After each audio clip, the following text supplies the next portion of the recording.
As I said before, this is probably the most important part of looking for news as a journalist. As a journalist, it's your job to give the news, but not all news is stuff that the public wants to hear about. Hearing about how the local corner shop just changed its stock yesterday, that might be news, but nobody's going to read that. However, if that same shop had been broken into, now that's more interesting. And tragic, but the news often is. Mass appeal is usually comprised of 10 major elements, and these elements are as follows. Immediacy, meaning whether a story happened recently or not, as mentioned before. Proximity, meaning if the story was close to the particular area you report in, so if you work for a local paper, you'll be looking for news in the local area. But if you were an international journalist, that's a bit tricky. So how would you decide what to report on? Well, that brings us to the next point. Consequence. What sort of effect has the story had on your readers or the viewers?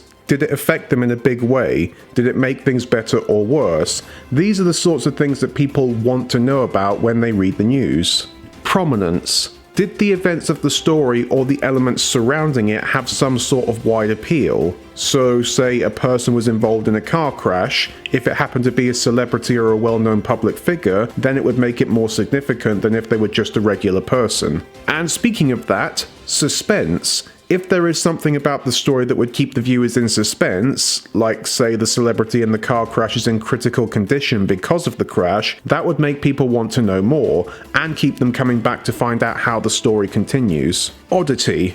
Is what happened in the story something strange and out of the ordinary? Then it has an element of intrigue to it and people will want to find out more about it. Like if that celebrity involved in the car crash was wearing a banana suit at the time that they crashed. It's unlikely, but stranger things have happened. Sex. This one's a bit more of a controversial topic, so talking about these sorts of things in the news can definitely cause some negative feedback and alienate certain listeners. But there are two things that journalists will always say about these things. Sex sells, and all publicity is good publicity. Now that's not always true on either counts, but sometimes talking about things that can cause tension among the public can be the best way to get their attention. And speaking of that, conflict. If the story has some form of conflict, be it physical like some kind of fight or an emotional kind from a controversial tax raise, people are going to be naturally intrigued and want to know more about it. Emotion.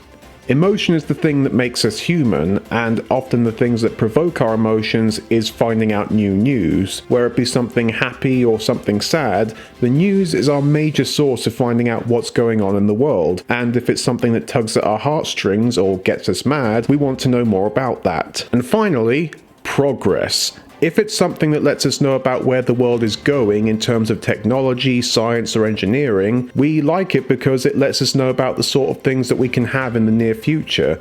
I mean, just look at how many people go crazy whenever there's a new model of iPhone released.